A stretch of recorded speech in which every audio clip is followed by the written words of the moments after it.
Sports 360 AZ is on the road at the opening in Frisco, Texas, and we are joined by Brandon Huffman of 24/7 Sports. Brandon, thanks so much for joining us. Yeah, good to be here. Good to see you again, Jordan. It's been a while. Absolutely. Always good to catch up with you.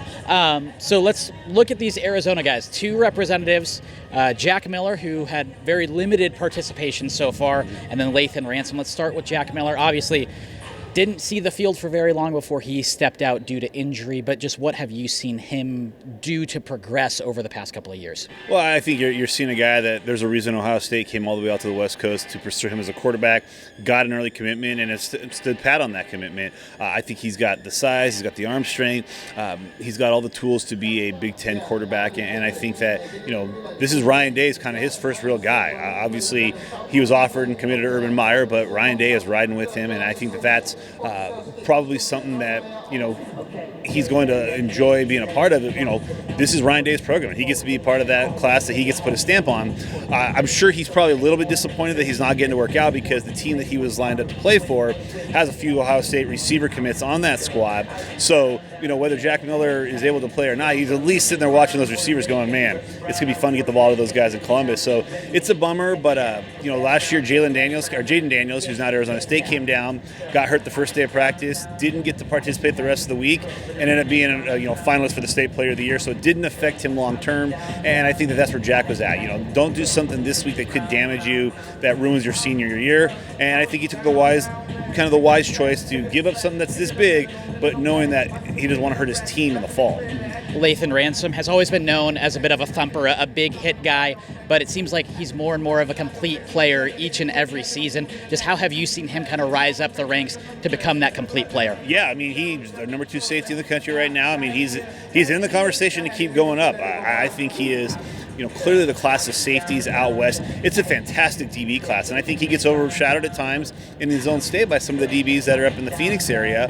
But, Ransom out here today, I saw him with 2 pass breakups in the 2 games that I watched him play today, and another where he almost had an interception. Then he had an interception that got overruled because somebody else, one of the corners, interfere with the receiver, but his ball skills. I think that's been the biggest thing that you've seen him improve this year is he's not just a hitter. He'll go he'll go up in the air and go get the ball and make the quarterback pay for throwing the ball anywhere near him. And I think that that's something that a lot of high school safeties kind of struggle with. They're either good ball-oriented DBs or they're big hitting DBs. It's finding that complete package, and I think that that's the jump Ransom has made this spring to really show why he's one of the premier safeties in the country. Now let's look at this Arizona class across the board. Just what do you make of the 2020 class and kind of where it's at and how it stacks up to the rest of the country? It's days like this that I miss my old buddy Jason Jewell. I know he's over at Brophy Prep now, but there would be days where he would say, hey man, this class is the best class Arizona's ever seen. And I always think back to that class in,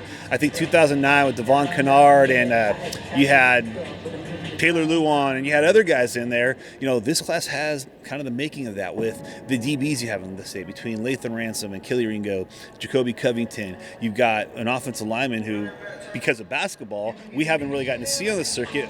I'm really excited to see Pinnacle when they come up to Seattle in the middle of September to play Eastside Catholic, and we'll get a chance to see the guy who's the number 1 player in the country in 2021, JT Tuimoloau, go up against Tosh Baker. And the funny thing is, I think those guys have played against each other a ton because JT does AAU basketball, but that'll be a great chance because I'm hearing a lot of Ronnie Stanley comparisons for Tosh Baker, a guy who was a basketball player. Then about his junior year, senior year in high school, he decided I was going to go all in on football, not giving up basketball. He had a star teammate in basketball just like Tosh Baker has as well, but then realizing I'm an athletic, long left tackle. Those guys are the ones getting paid a lot of money. So Tosh Baker, just seeing how his recruitment really soared this spring without him really doing a whole lot of football stuff. He's a player that I'm really excited to see this fall. Obviously, Jack Miller, you got Bajan Robinson. You got elite running backs, elite linemen, elite quarterbacks, defensive players. You got linebackers like Damian Sellers, Jeremiah Trojan, guys that are heavy Pac-12 recruits as well. You got it really at just about every position in this 2020 class, and it's no wonder that all these states are trying to set up stakes in Arizona this year, and why you see so many national programs trying to come into Phoenix this year and recruit, because they see that it's not just good regional talent, that's national talent. Plenty of commitments the past couple of weeks. Malik Reed to Wisconsin, Cade Bennett, Tommy Christakos, Chuba Purdy. Any of those guys really jump out to you that have made commitments in the past couple of weeks? Yeah, and he could thank his older brother a little bit because of what he did as a freshman this past year at Iowa State. But Chuba is a guy that I think, that's a steal. And I think that he's a guy that's going to really be good in college. And, I think at times, he's getting overshadowed by the way that Brock really made that easy transition to the next level. But I think Chuba's a talent in his own right. Tommy Christakos, you got to love a guy that, will go catch a touchdown pass and then kick the PAT right afterwards. Another guy that I think in years past might have been one of the more highly touted players in the state of Arizona, but it's so stacked that he kind of gets lost in the shuffle at times.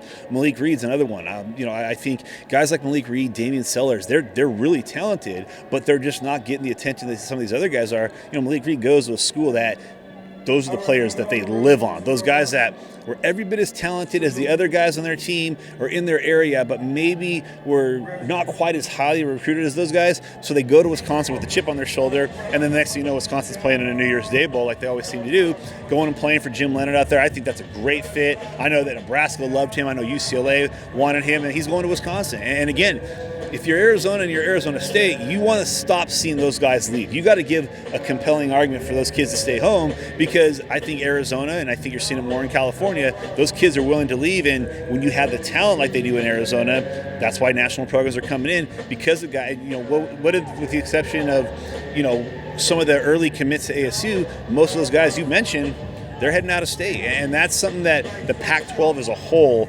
really needs to kind of seal the door shut a little bit more, because they know the national schools know there's talent in Arizona. They know there's talent out west, and those kids are open to leaving.